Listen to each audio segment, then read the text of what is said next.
There's a moment in every man's life when pride becomes a prison. For Alexander Cole, that moment came wrapped in the whir of a wheelchair and the echo of forgotten applause. He was once unstoppable, a billionaire who turned code into gold and built empires from glass towers. Now, he's just a man waiting in silence, hiding trembling fingers under a designer's suit. At a cafe that used to beg for his reservations, people now whisper behind his back. That's him, the one who crashed and took his best friend with him. He tries to lift his cup, but his hand betrays him. Coffee spills across his lap. Laughter ripples nearby. He clenches his jaw, refusing to show pain. The woman he hoped to meet never arrives. Every tick of the clock reminds him of what he's lost: power, love, dignity. The city that once bowed before him now treats him like a ghost. But life has a cruel sense of timing.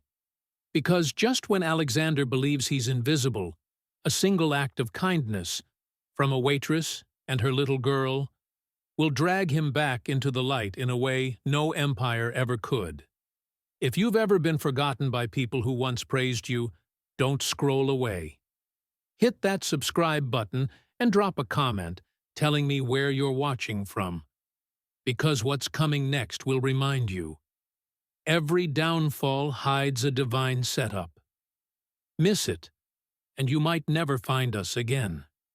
He used to believe pity was poison, that kindness always came with strings attached. But that was before the day he dropped a napkin, and a stranger chose to kneel beside him instead of look away. Alexander Cole sat there, trying to steady his trembling hands. The sound of chatter, cups clinking, and low laughter swirled around him like a cruel reminder of everything he no longer was. The napkins had slipped from his grip, simple, thin, white sheets that refused to obey him. He reached for them again, but his hand wouldn't listen. His fingers curled against the wheels of his chair, frustration boiling into shame. He hated that people were watching, hated that their silence felt heavier than laughter. And then, a voice, soft but unshaken. "It's okay," she said. "Everyone drops things sometimes." He froze. Grace Miller knelt beside him, her apron slightly wrinkled, her dark hair pulled back into a loose ponytail that had long forgotten its neatness. There was nothing special about her, and yet everything was. Her tone wasn't pity. It wasn't charity. It was normal, human, disarmingly kind. For the first time in years, someone wasn't treating him like he was broken glass. Alexander muttered, "Please, don't." His voice cracked between pride and pain. Grace smiled anyway. "Please, don't what? Help you?" Her eyes flickered upward, not challenging, just present. "It's all right. I've dropped a lot more than napkins in my life." Behind her, a small hand tugged at her apron. "Mommy," whispered a tiny voice, "his chair has robot legs." A laugh almost escaped him, a real one, the kind that used to fill boardrooms and echo through penthouses. But he swallowed it back before it betrayed him. Still, something inside him loosened. He looked down at the little girl, maybe 5 or 6, clutching a worn teddy bear with one button eye and a half-torn ear. Her innocence burned through the fog of his pride. Grace finished picking up the napkins and stood. "There," she said gently. "The world's not going to end because of a few pieces of paper." He didn't answer. Couldn't. His throat tightened. The cafe manager's voice cut through the moment like a blade. "Grace! If you're done babysitting, there are paying customers waiting." Alexander's head lifted. Their eyes met. Grace's cheeks flushed, her jaw tightening. "Yes, sir," she said quietly, returning to her duties. He wanted to speak, to defend her, to say something, anything. But pride chained his tongue. He had once commanded thousands, fired CEOs, reshaped markets with a single decision. And now? He couldn't even speak for the woman who'd dared to treat him like a man. Minutes passed. His coffee had gone cold. The laughter in the cafe resumed. Like the world had reset itself after a brief interruption. Grace moved between tables, pretending not to notice his silence. But he noticed everything. The way she wiped her hands on her apron, the exhaustion in her eyes, the quiet way she smiled at every customer no matter how rude they were. When the bill came, he overtipped, out of guilt, not generosity. But she didn't notice. The manager collected it instead. He left quietly, wheeling himself toward the exit. The sound of his tires on tile echoed like a clock ticking down his dignity. Just before the door closed behind him, a small voice called out, "Bye, mister." Lily stood by the counter, her teddy bear raised like a salute. Grace turned, startled, whispering, "Lily!" But the child only smiled. Alexander tried to lift his hand, just to wave, but his fingers wouldn't obey. The motion caught in his chest. Instead, he nodded, just once. A tear slipped down unnoticed, vanishing before it could be seen. Outside, the air was cool and sharp. He sat there on the sidewalk for a moment, unable to move. For years, pity had felt like an enemy, a shadow that stripped him of dignity. But compassion? Compassion had a child's voice and a teddy bear's broken grin. He thought about the way Grace looked at him. Not like he was tragic, but like he was still human. It was unbearable and beautiful all at once. He hated that it mattered. He hated that it warmed something inside him that he'd buried since the crash. That night, back in his penthouse, the silence was louder than usual. City lights bled through the window, reflecting off cold marble floors and expensive emptiness. His wheelchair hummed softly as he moved toward the desk, the one covered with unopened letters, old awards, and dust-covered photographs of a life that now felt like fiction. His phone buzzed, messages from investors, lawyers, old colleagues, all unread. The world still wanted his name, not his heart. He put it down. For the first time in years, he wanted to feel something real, something money couldn't command. And there it was again. The image of Grace kneeling beside him, hands steady, voice gentle, unafraid. The way she didn't look away. He replayed her words. Everyone drops things sometimes. Simple. Ordinary. But to a man who had spent his life pretending to be invincible, it sounded like salvation. He remembered Lily's face, too. The wonder in her eyes when she called his wheelchair robot legs. To her, it wasn't tragedy. It was magic. The innocence in that perception cracked something open inside him. For the first time, his reflection didn't look like punishment. It looked like possibility. But he couldn't admit it yet. Pride is a slow poison. It doesn't kill instantly. It just makes you believe you're fine while your soul withers. The next morning, he returned to the cafe, not out of hunger, but curiosity. Grace was there again, carrying plates, smiling through exhaustion. When she noticed him, her expression flickered. Surprise, then politeness. She nodded, as if to say she remembered, but wouldn't assume anything. He didn't speak, just sat quietly, pretending to check his phone again. But this time, the silence wasn't humiliation. It was awareness. For the first time in a long time, Alexander Cole didn't feel like a headline. He felt like a man watching something sacred being rebuilt, one act of kindness at a time. He had spent years building machines that mimicked human intelligence. But he'd never understood the depth of human compassion until that moment, when a struggling waitress and her child treated him like he still mattered. and he wondered, as he watched her from across the room, if maybe this was how redemption began. Not in grand gestures, but in the quiet mercy of strangers who refused to look away. Because sometimes the most powerful healing doesn't come from medicine or miracles. It comes from a single person kneeling beside your brokenness and saying, "It's okay. You're not alone." He didn't know it yet, but that moment, that hand that wouldn't look away, would change everything he believed about strength, success, and love. He thought pity was his enemy, until compassion looked like a child with a teddy bear.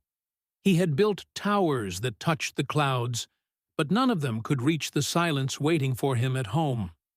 Alexander Cole wheeled himself through the wide marble hallway of his penthouse, a place once described by magazines as the crown of Silicon Valley. Now it felt more like a mausoleum. Everything gleamed, everything sparkled, yet everything was dead. The walls echoed with absence. On every surface, ghosts of triumph remained. Glass trophies engraved with his name, dusty plaques from innovation awards, framed magazine covers showing his face under headlines like "The Man Who Built Tomorrow." But tomorrow had already come, and left him behind. He rolled past a row of suits, still hanging with their price tags untouched. A navy Armani, a white Tom Ford, an ivory tuxedo, symbols of a man who used to dress for power. Now, even the act of buttoning a shirt felt like a war. He paused by the mirror. The reflection staring back wasn't a CEO. It wasn't a visionary. It was a man trying to remember who he used to be. His eyes drifted to the kitchen counter. A half-empty jar of coffee sat there. He reached for it, a small, simple task that used to mean nothing. His hand trembled as he tried to twist the lid. It wouldn't move. He tried again. Nothing. A third time. His palm slipped. The jar dropped. The sound of shattering glass ripped through the room like thunder. Coffee spilled across the floor, shards scattered like pieces of his pride. He stared at them, breathing hard. And then the silence returned. Heavy, merciless, absolute. No one came. No one asked if he was okay. He remembered a time when dropping a glass would summon 3 assistants and a housekeeper within seconds. Now, there was only the echo of his own labored breath. In the distance, the city pulsed with life. Horns blared, lights shimmered, a world still moving, still spinning without him. He closed his eyes and saw flashes of what used to be paparazzi cameras, champagne bubbling in crystal flutes, crowds chanting his name at product launches. And her, the woman in the silver dress, whispering in his ear, "You're untouchable." Untouchable. The word stung now, because fate had touched him. Hard. And it hadn't let go. He reached for his phone, scrolling through the wreckage of his past online. Headlines about his downfall. Photos from the crash. Comments that cut deeper than glass. Finally got what he deserved. Karma looks good on him. Money can't buy a conscience. His hand hovered over the screen. He could have deleted it all, ignored it, but instead, he read every word, punishing himself for being human. Somewhere in that sea of hate, he searched for one kind comment, one person who still believed he could rebuild. There was none. He rolled toward the window, staring at the skyline that once belonged to him. Each tower out there bore his fingerprints, companies he funded, ideas he birthed. Yet now, every light out there felt like mockery. He glanced at the framed photo on his desk. His mother's face, warm, proud, frozen in time. He touched the glass with trembling fingers. "Would you still be proud of me?" he whispered. The silence that followed felt like judgment. A storm brewed inside his chest, a mixture of grief and guilt. His mother had raised him to build, not to break, to serve, not to dominate. But somewhere along the way, he had mistaken control for strength, applause for love. He leaned back, feeling the weight of loneliness press against him like gravity. The city roared outside, but inside that penthouse, loneliness screamed louder than life. When night fell, he couldn't sleep. He tried reading, couldn't focus. Tried music. It sounded hollow. So he opened his laptop, seeking distraction. Instead, he found memories. Photos of galas, business trips, private jets, and smiles that weren't real. Every image looked staged, every laugh rehearsed. He clicked on a video, the night of his company's 10th anniversary. He was on stage, surrounded by his team, champagne in hand, boasting that nothing could stop them. Behind him, fireworks lit the sky. The crowd roared, and then the screen froze on his smile. Wide, confident, unstoppable. He stared at it for a long time, wondering who that man was and how he had vanished so completely. Hours passed. He didn't notice. The next morning, the light sliced through the curtains. The world outside had moved on, as always. He wheeled himself toward the window again, drawn by movement below. Through the tinted glass, he saw a small figure across the street. A little girl holding a teddy bear. Lily. She sat on a park bench beside Grace, sharing a sandwich. Not two, just one. Grace tore it in half, smiled, and handed the larger piece to her daughter. Alexander stared, not in pity, but in realization. They weren't complaining. They weren't defeated. Grace laughed at something Lily said, and for a second, it looked like joy, pure and unfiltered. Something he hadn't felt in years. He pressed a hand against the glass, watching them as if they were part of another world. And maybe they were.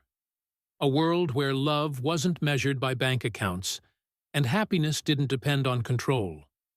He whispered to himself, "They have nothing, yet they have everything." It hit him then, how small he'd become inside his own abundance. His wealth had built walls so high that even compassion couldn't climb over them. For the first time, he felt ashamed. Not because he was broken, but because he'd pitied himself while others carried far heavier burdens with Grace. He thought of Grace kneeling beside him, of Lily's innocent smile, and something inside him stirred. Not guilt this time, but longing. Longing to matter again, not as a billionaire, but as a person. He turned his wheelchair toward the table, toward the shards of the jar he hadn't cleaned up yet. They still glistened on the floor like a reminder. He bent forward, reaching for one piece. The cut was small, but it drew blood.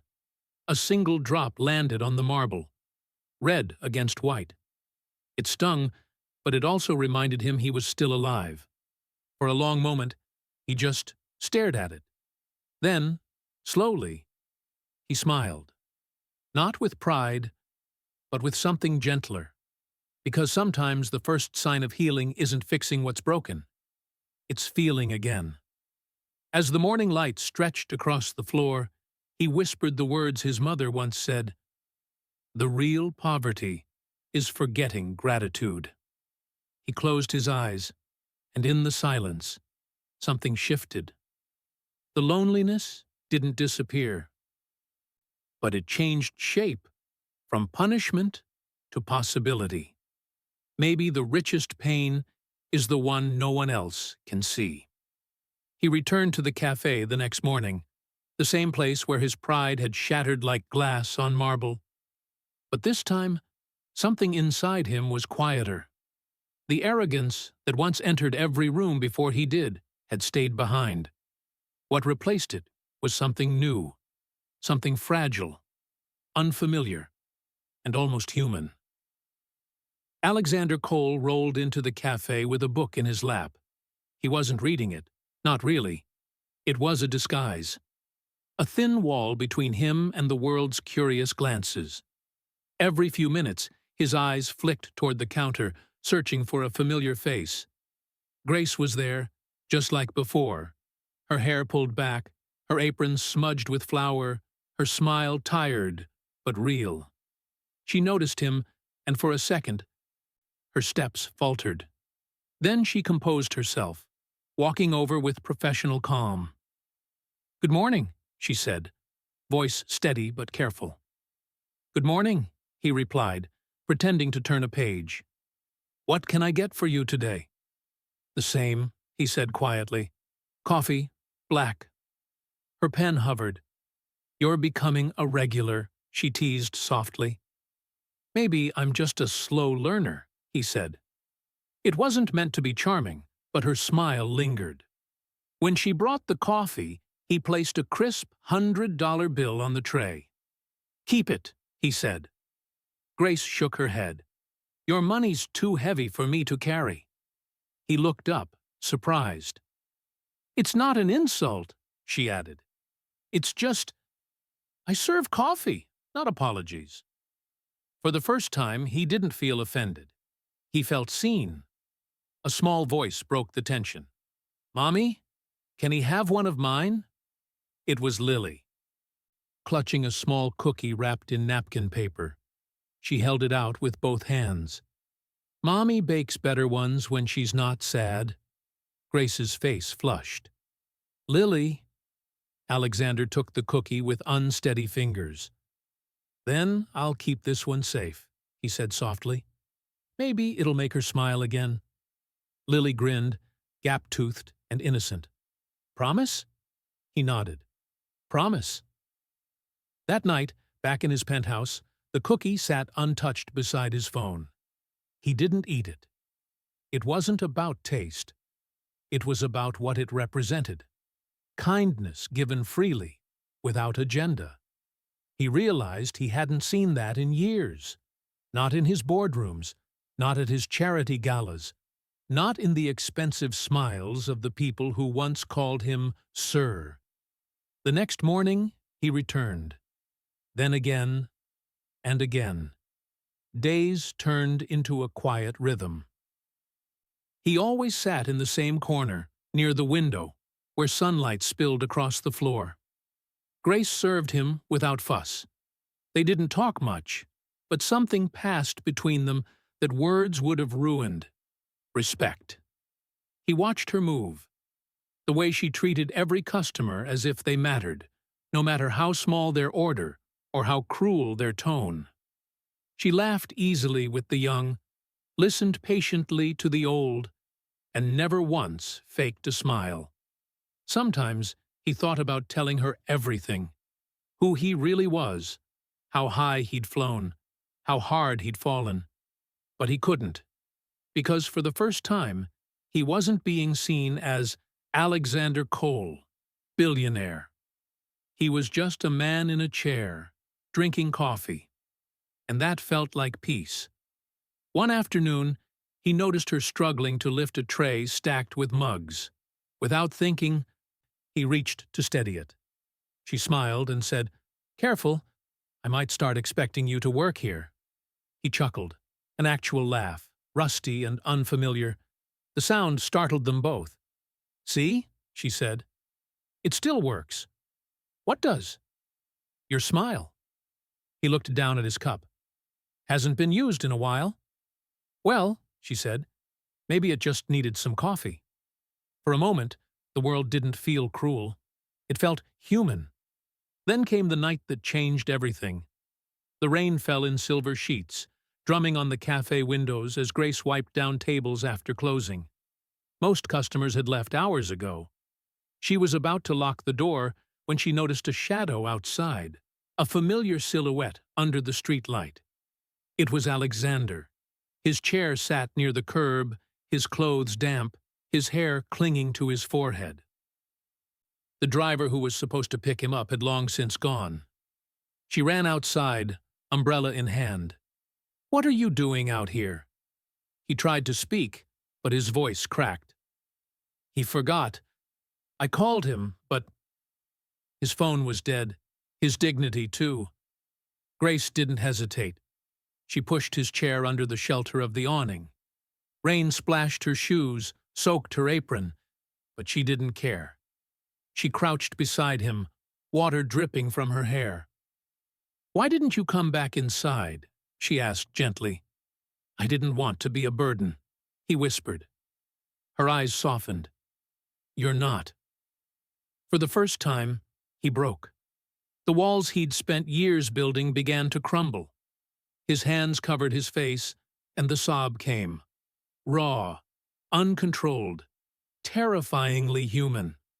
He tried to hide it, but she didn't move. She stayed, silent and steady beside him, letting the storm wash over them both. When he finally found his voice again, it came in a whisper. "No one's ever waited for me." Grace placed a hand on his shoulder. "Then maybe it's time someone did." He looked at her, rain glistening on her lashes, the streetlight painting her face with quiet defiance. And in that moment, something shifted. Not between them, but within him. The man who once believed power was everything realized that humility could save more than money ever could. They sat there in silence as the rain softened. It wasn't romance. It wasn't charity. It was something sacred. Two broken souls sharing a shelter neither of them had asked for. When the driver finally returned, apologizing profusely, Alexander didn't lash out. He just nodded, calm and tired. Grace helped him into the car. Before closing the door, she handed him a paper cup, still warm. "Your coffee," she said softly. He looked at it, then at her. "Why?" She smiled faintly. "Because no one should go home cold." He took the cup with both hands. Steam rose between them like forgiveness. As the car pulled away, he stared at the paper cup, realizing it was worth more than any crystal glass he'd ever owned. It wasn't the drink that mattered. It was the hand that gave it, the patience that stayed, the compassion that refused to look away even when pride demanded distance. When he reached home, he didn't throw the cup away. He placed it beside the cookie on his desk, two small tokens of grace in a world that had forgotten mercy. That night, he whispered to the empty room, "Maybe I wasn't meant to be saved by power, but by kindness." He stared at the city lights, and for the first time, they didn't look like judgment. They looked like second chances. Sometimes the strongest hands belong to the ones the world ignores. Would you stop for a stranger crying in the rain? If this story touched you, subscribe now and tell me where you're watching from. Because what happens next will remind you why hearts heal faster than fortunes. Some people say broken people attract each other. But the truth is deeper than that. Sometimes, two shattered lives recognize the same silence in each other's eyes, and instead of turning away, they stay. Alexander Cole had built walls higher than the towers that once bore his name. Yet somehow, Grace Miller, the waitress who once knelt to pick up his napkin, had slipped past every one of them without even trying. He didn't know when it started, this quiet pull toward her. Maybe it was the way she never asked him for anything. Maybe it was the way she looked at him without judgment. Or maybe it was simply because she understood struggle, not as a story, but as a language. They met often now, sometimes at the café, sometimes at the park near her apartment. Grace would read aloud from worn library books while Lily played nearby, decorating his wheelchair with pink stickers shaped like hearts and stars. He'd laugh softly as she worked, pretending to protest. "You're ruining my image," he'd say. Lily would grin and answer, "Now you look like a superhero." It was the kind of laughter that healed by accident. But healing, as always, had to wrestle with truth. And one day, that truth came quietly, uninvited. They were sitting by the park fountain. The sunlight flickered through leaves, soft and golden. Grace had been quiet for a long time. Then, without looking at him, she said, "You ever wonder why I never talk about Lily's dad?" Alexander hesitated. "I assumed you didn't want to." "I don't," she said flatly, "but maybe I should." Her fingers played with the edge of the bench. "He left when I was 4 months pregnant. Said he wasn't ready for that kind of life. Men with money always talk about loyalty like it's charity, something they give when they're feeling generous." She smiled faintly, but it wasn't a happy smile. "He used to tell me I made him feel grounded. You know what that means? It means I reminded him he was human. And some people can't stand that feeling. They run from it." Alexander didn't interrupt. He understood more than he wanted to admit. She looked at him then, really looked. "I guess I'm telling you this because I see the same kind of pain in you. You act like you don't need anyone, but I think that's just your way of hiding the wound." The words hit harder than she knew. He wanted to tell her she was wrong, but his silence told the truth. And then, slowly, he spoke. "The accident," he said. "It wasn't random." Grace's brow furrowed. "What do you mean?" "I was drunk." His voice cracked. "I'd had too much to drink, too much to think. My best friend tried to stop me from driving. He said I shouldn't. But I wanted to outrun everything. The loneliness, the pressure, the feeling that nothing I did mattered anymore. I drove too fast." He was in the passenger seat. He swallowed hard, his knuckles whitening on the armrest of his chair. "He didn't make it." For a long moment, she said nothing. The sound of the fountain filled the silence between them. Finally, she whispered, "You survived for a reason. Don't waste it." He looked at her, expecting judgment, maybe disgust. But she didn't walk away. She just sat there, her eyes full of something raw, not pity, but understanding. That night, he couldn't sleep. He replayed her words over and over. You survived for a reason. No one had ever said that to him before. People blamed him, pitied him, or used his guilt to remind him of what he'd lost. But Grace, she saw him, and still stayed. The next few weeks unfolded like chapters in a quiet redemption story. Every afternoon, he met Grace and Lily at the park. Grace read aloud, her voice soft and melodic, the pages fluttering like wings. Sometimes he'd close his eyes, just listening, letting her words rebuild something he thought was gone forever. Lily would climb on his lap, covering his wheelchair with pink hearts, butterflies, and glitter stars. He let her. In fact, he looked forward to it.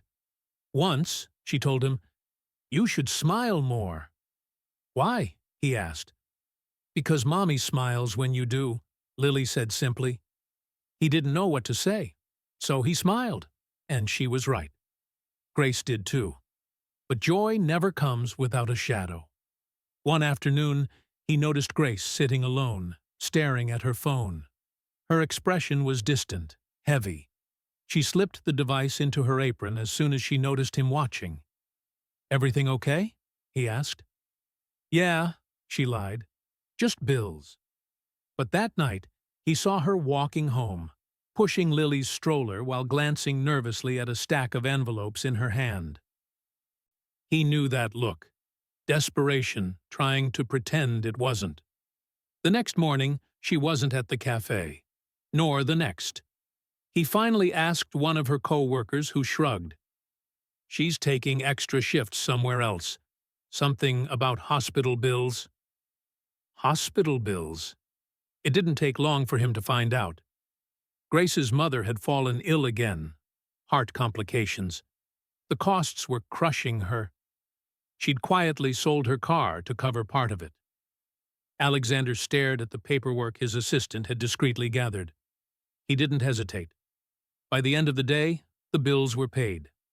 No name, no note, no recognition. Just silence and relief. But secrets like that never stay buried. 2 days later, she stormed into his office. Her eyes blazed, her voice trembling. "Did you pay my mother's hospital bills?" He didn't answer. She slammed her hands on his desk. "Did you?" "Yes," he said quietly. Her voice broke. "Do you think pity is love?" He looked at her, his face tight with emotion. "No," he whispered. "I think guilt is—" That stopped her. He continued, his voice raw. "I've spent years trying to fix things with money. I don't know how else to help. I just didn't want you to lose her the way I lost everything." Grace's anger faltered. Tears welled, but she refused to let them fall. "You can't buy away pain, Alexander. Sometimes people don't need rescuing. They just need someone who won't leave." He nodded slowly. "I'm still learning that." The silence that followed wasn't awkward. It was heavy, honest. Two people standing at the edge of their truths, unsure whether to step forward or retreat. Finally, Grace exhaled. "You're not the man I thought you were." "Neither am I," he said softly. And for the first time, she didn't correct him. That evening, he sat alone again, thinking of what she'd said. "Do you think pity is love?" The words replayed like a melody he couldn't stop hearing. But beneath the pain, there was gratitude, because she had cared enough to confront him. He realized then that she wasn't angry because he helped. She was angry because he didn't trust her strength. Because she wasn't weak. She was surviving, the way he was learning to. Sometimes healing begins not when someone saves you, but when someone sees your worst and doesn't walk away. As the night deepened, he looked at the cookies still sitting on his desk beside the paper cup. They were small things, yet they carried more meaning than every award he'd ever won. They were proof that kindness doesn't demand perfection, only honesty. He picked up the phone. For the first time, he didn't call an investor or a lawyer. He called the cafe. Grace answered, her voice cautious. "I'm sorry," he said simply. There was a long pause. Then, softly, "Me too." He smiled through the ache in his chest. "See you tomorrow?" "Maybe," she said. But he heard the warmth return to her tone. He hung up, leaned back, and let the silence fill the room again. Only this time it didn't feel empty. It felt alive. Because for the first time since the crash, Alexander Cole wasn't running from his pain. He was learning to share it. If you're still watching, thank you. You're part of this story. Tell me, have you ever met someone who healed you just by staying? They say the world loves a comeback story, but only after it's watched you bleed first. Alexander Cole had been invisible for months, quietly rebuilding his soul in coffee shops and park benches. Then one photo changed everything. It started on a Sunday afternoon. Grace was reading aloud in the park, her laughter soft, her daughter Lily pressing pink stickers onto the side of his wheelchair. The moment was innocent, pure, human, gentle. But to the world watching through a lens, it became something scandalous. The next morning, headlines screamed across every tabloid site.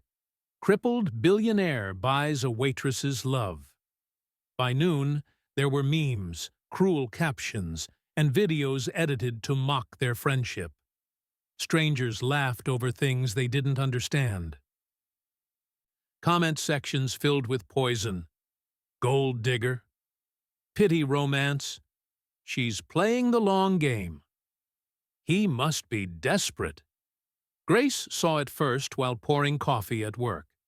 Her hands froze, her face pale. Her co-workers huddled around a phone, whispering behind their hands. One of them said loud enough for her to hear, "Guess you don't need tips when you've got a billionaire." Her manager called her into the back office. "This cafe can't afford negative publicity," he said coldly. "You understand?" She stood there, apron trembling in her hands. "I didn't do anything wrong," he shrugged. "Sometimes doing nothing wrong isn't enough." And just like that, she lost the job that had kept food on their table. The humiliation spread like wildfire. When she dropped Lily off at school, parents whispered. Someone even pulled their child away from hers, muttering, "We don't want to get involved in that kind of drama." Grace kept her head high, but her eyes told a different story. Exhaustion, betrayal, shame. Meanwhile, Alexander's world was collapsing too, but in a quieter, more sinister way. His board of directors called an emergency meeting. They sat in a sleek glass room high above the city, every face polished with polite cruelty. "Your recent association," one of them said, "is becoming a liability. Investors are nervous." He stared at them. "You mean my friendship?" "Let's not be naive," another replied. "You're a scandal we can't afford. The sympathy votes have run out. People love a tragedy, until it embarrasses them." He clenched his fists, feeling the sting of old anger. "You talk about me like I'm a headline, not a human being." "You chose to become one," someone said coldly. The meeting ended with silence, the kind that stings worse than shouting. Later that day, he called Grace, his voice trembling. "Let me fix this," he pleaded. "I'll issue a statement. I'll call in favors. She cut him off. "You can't fix what the world refuses to understand. Grace, they've destroyed your name because of me. And yours because of me," she said softly. "That's the point, Alex. The world doesn't care who's right. It just needs someone to laugh at." Her voice cracked. "You tried to help me. Now we're both paying for it." He went quiet. There was nothing left to say. That night, he sat in his penthouse surrounded by glass, the kind that didn't protect, only reflected. His face stared back at him from every window, every polished surface. The man who had once ruled boardrooms now couldn't even protect the only people who'd ever cared for him. He turned on his camera, opened a blank recording file, and just stared at the red light. Then, slowly, he began to speak. "My name is Alexander Cole," he said, "and if kindness ruins a man, maybe I deserve ruin." He paused, voice shaking. "The world taught me to chase power, not people. But the people I ignored, they were the ones who saw me when I fell. And still, somehow, the world says I don't deserve them." He looked down at his hands that once built empires, now trembling over a keyboard. If you've ever tried to do the right thing and been punished for it, maybe you'll understand this. Maybe I was never meant to be saved. Maybe I was just meant to learn what being human costs. He pressed save. The screen went black. Outside, the city glimmered like nothing had happened. Traffic hummed, lights blinked, laughter echoed from balconies. The world didn't stop for broken people. It just stepped over them. He couldn't stay in that cage of luxury anymore.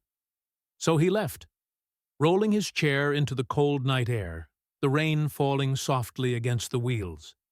His driver had offered to take him somewhere, anywhere. He refused.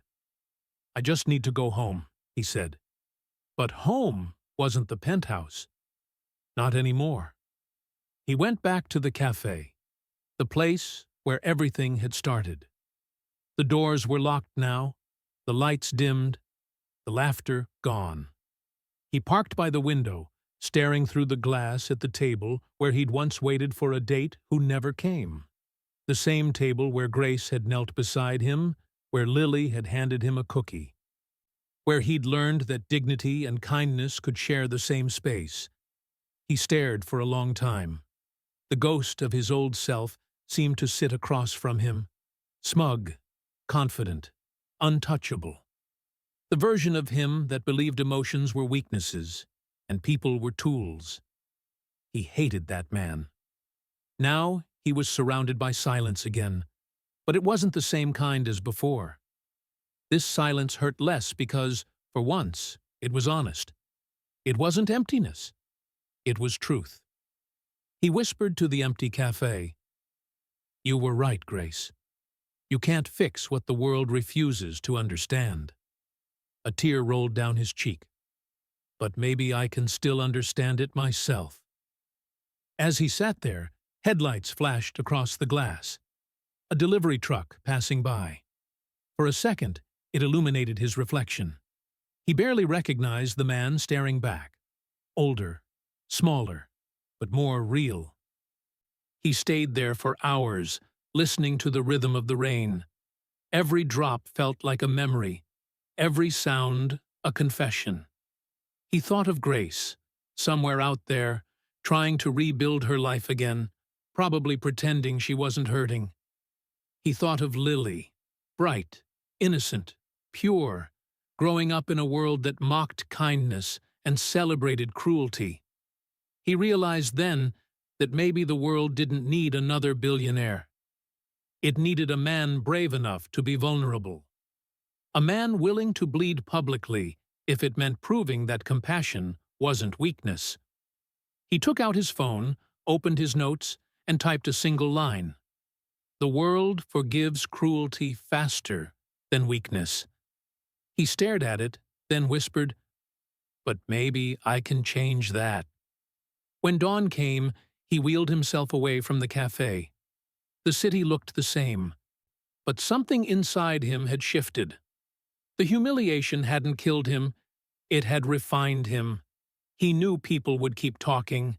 The tabloids would keep spinning lies. His board might even remove him completely. But none of that mattered anymore. Because in losing everything, reputation, power, comfort, he had found something no headline could twist: a conscience. Sometimes, the world's laughter isn't the end of the story. Sometimes, it's the echo before a man finally learns who he is. Would you still stand by someone after the world mocks them?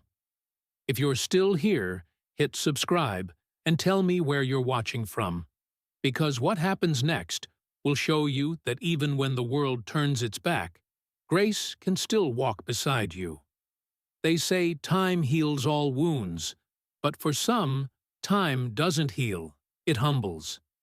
It strips away the noise, the pride, the defenses, until all that's left is gratitude.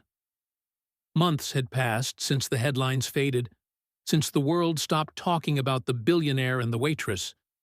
The scandal died the same way most storms do, suddenly, quietly, without apology. Grace had gone back to working smaller shifts at a new diner across town. It wasn't glamorous, but it was peaceful. The kind of peace that doesn't make noise, but stays. She'd stopped checking the news. She didn't ask about Alexander anymore, though sometimes when she wiped down tables or packed Lily's lunch, his voice would echo in her memory. The way he said, "Thank you." The way he meant it. She'd tell herself she'd moved on. But deep down, part of her wondered what had become of him. Then, one morning, as she stepped out to collect the mail, she found an envelope in her box, heavy, cream-colored, with her name handwritten in ink that trembled slightly. The handwriting was uneven, uncertain, but familiar. She stood there on her porch, heart pounding as she opened it. Inside was a formal letterhead, the Lily Hope Foundation. Beneath it, an invitation. "You are cordially invited to speak at our inaugural event, honoring those who teach the world compassion through small acts of courage." And tucked behind it, a short handwritten note that stopped her breath cold. Thank you for teaching me to walk without legs. No signature, no address. But she didn't need one. She knew. Tears blurred the ink. She sat down, clutching the letter to her chest, overwhelmed by a flood of memories, the coffee spills, the rain, the laughter, the heartbreak. Every moment that had felt meaningless now fit together like pieces of a divine plan. The next day, she searched online for the foundation. Her breath caught again as she read. Founded by Alexander Cole, the Lily Hope Foundation provides support for single mothers, caregivers, and disabled veterans across the country. Below the announcement, photos filled the page. Wheelchairs distributed to hospitals, scholarships granted to children of widowed mothers, housing assistance for families in need. A quote from Alexander accompanied the article, "Kindness saved me when success couldn't." Grace read every word in silence. Somewhere between the sentences, she found the truth she hadn't realized she was waiting for. He hadn't disappeared. He'd been rebuilding. But not the empire he lost. A different one. One made of mercy. Over the next few weeks, stories began to spread. Veterans in wheelchairs rolling freely for the first time. Mothers sharing pictures of their kids' college acceptance letters, each one sponsored by the Lily Hope Foundation. One woman wrote, "I never met him, but he believed in me when I didn't believe in myself." The world that once mocked him now whispered his name with reverence. It was no longer a story of scandal. It was a story of redemption. Grace attended the event, not because she wanted recognition, but because she needed closure. The hall was filled with people who had been helped, who had been seen. On the stage stood a banner. Hope is not charity. It's humanity, shared. She looked around, expecting to see him somewhere. In a corner, maybe on a screen. But he wasn't there. Instead, a young man took the stage and began to speak. "Mr. Cole couldn't join us tonight," the man said gently. "He's asked me to read a few words on his behalf." The crowd fell silent. The man unfolded a letter, his voice steady but emotional. "I once believed money could fix everything. I thought love was weakness, and pity was humiliation. But a woman and her daughter showed me that compassion isn't something you buy. It's something you live. This foundation is not a monument to my wealth. It's an apology to the world I ignored. It's proof that brokenness can still build beauty." Grace's tears came freely now. The speech continued. "I named it after Lily, because she reminded me that innocence isn't naive. It's powerful. And I built it for Grace because she reminded me that forgiveness doesn't need to be earned. It just needs to be accepted." Gasps rippled through the crowd. Grace covered her mouth, trembling. The letter ended with a single line. "If you ever wonder whether kindness matters, it saved my life." For a long moment, no one moved. Then applause rose. Slow, soft, like rain building into a storm. Grace couldn't join in. She was crying too hard. That night, after the event, she walked outside into the cool air and looked up at the stars. Somewhere out there, she hoped he knew. She hoped he could feel what she couldn't say. Gratitude, forgiveness, respect. The world had laughed at him once, but now it was learning from him.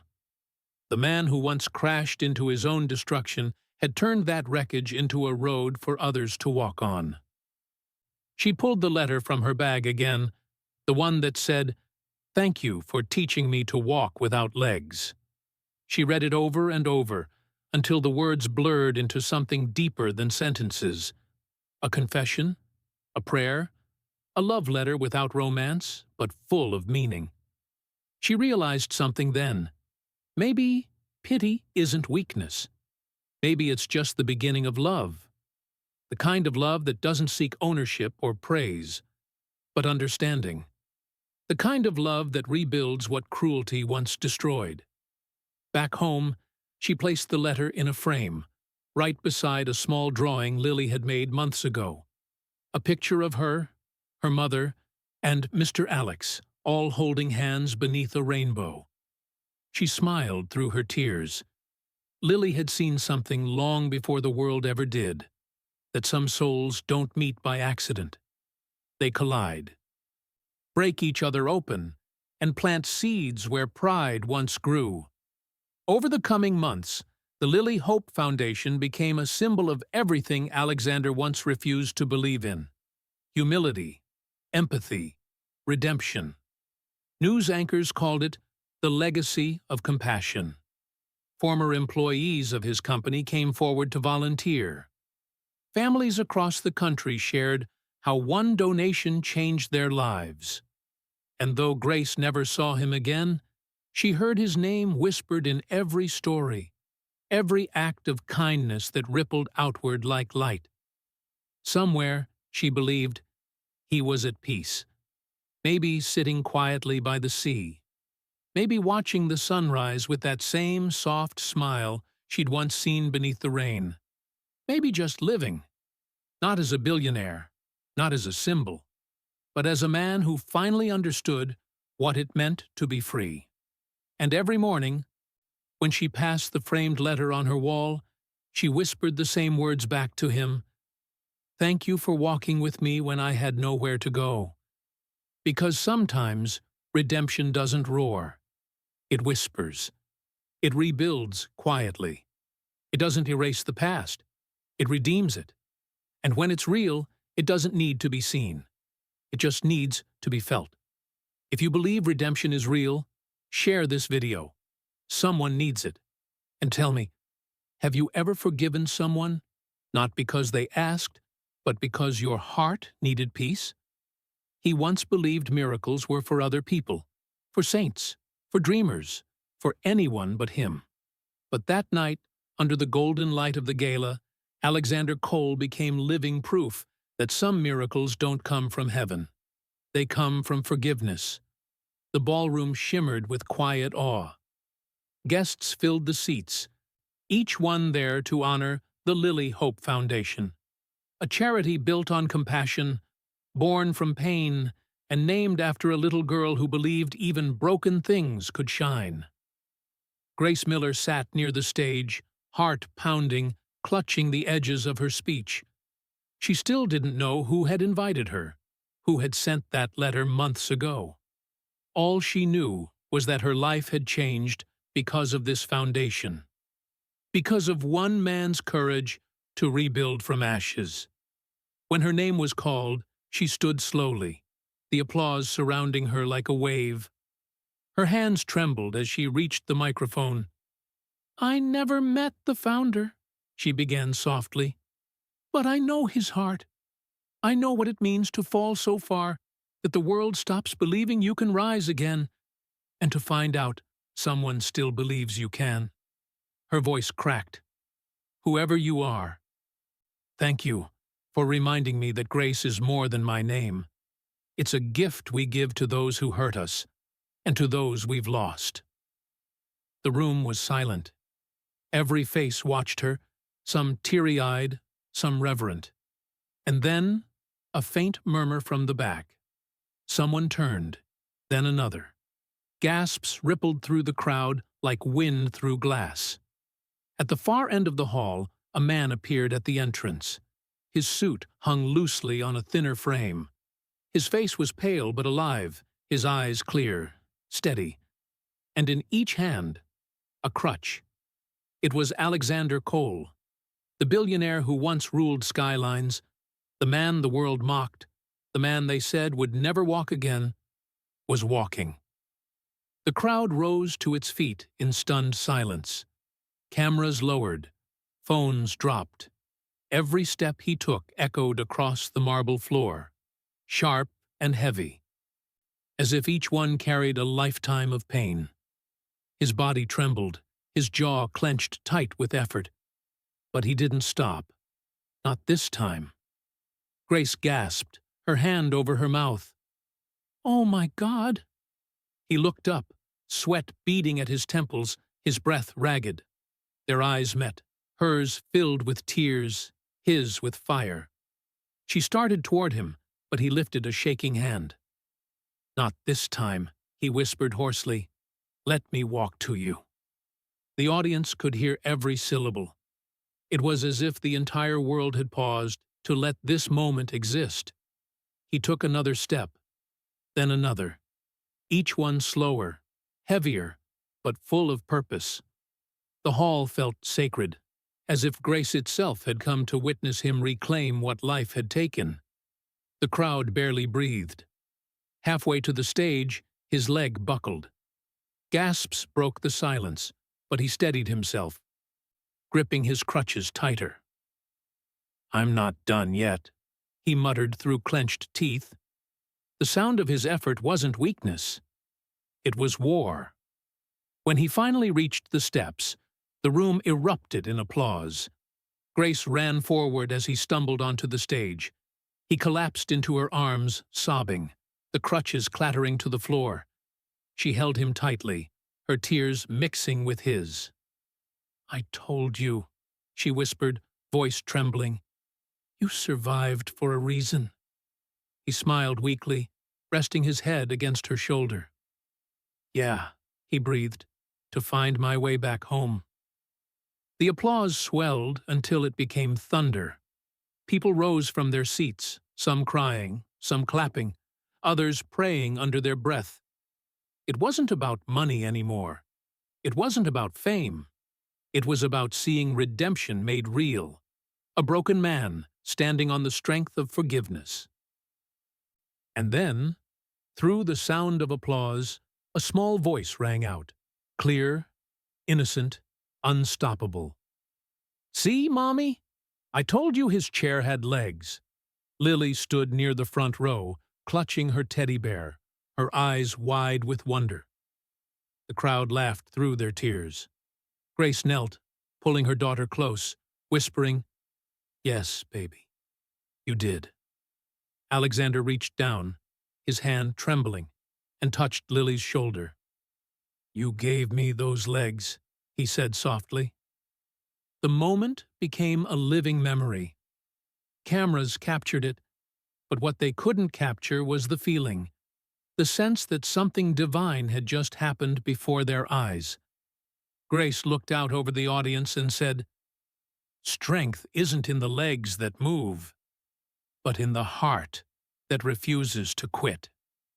The room exploded in applause again, a standing ovation that seemed to stretch forever. From that night on, people stopped calling him the Crippled Billionaire. They called him the Man Who Stood, because standing isn't about height or muscle or power. It's about courage. And forgiveness gave him that. The next year passed like a sunrise after a long winter. The cafe where everything had begun, the one where napkins fell and hearts collided, was rebuilt, brighter than ever. Above the door hung a new sign, Grace and Cole Café. Its motto read, "Where kindness serves first." Inside, the staff were a mosaic of stories, single parents, veterans, men and women with disabilities who'd once been turned away by the world. Grace had made sure of that. If they can work, she'd told the contractors, they can belong. Alexander sat near the window most mornings, still using his chair part of the time, his crutches resting by his side. His body hadn't fully healed, but his spirit had.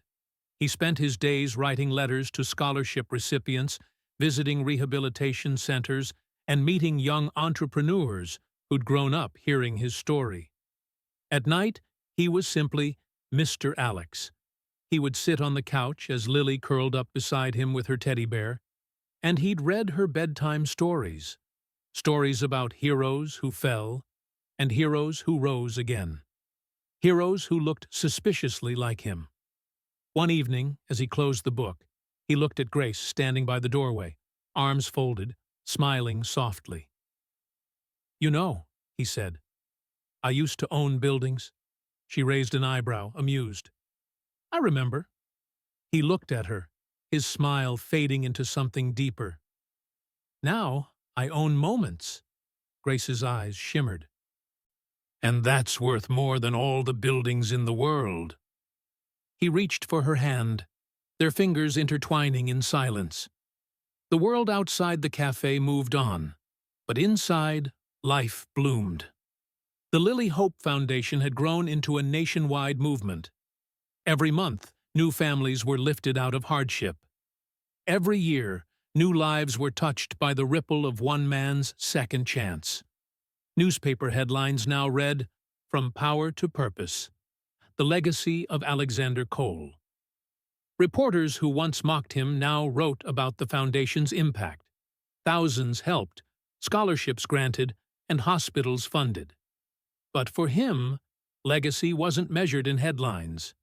It was measured in faces: the laughter in the cafe, the joy in Lily's eyes, the quiet pride in Grace's smile.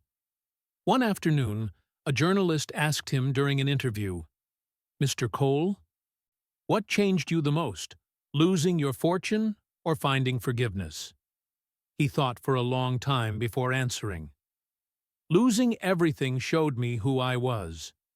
Forgiveness showed me who I could still become." In the final months of his life, Alexander often said he'd been given two miracles, one that took away his legs and one that taught him how to walk anyway. And in the end, that was enough. He once thought pity was poison, until he realized it was the world's gentlest form of love. If this story touched your heart, subscribe, because kindness deserves an audience. And tell me, would you forgive the one who once hurt you, if they became a better person?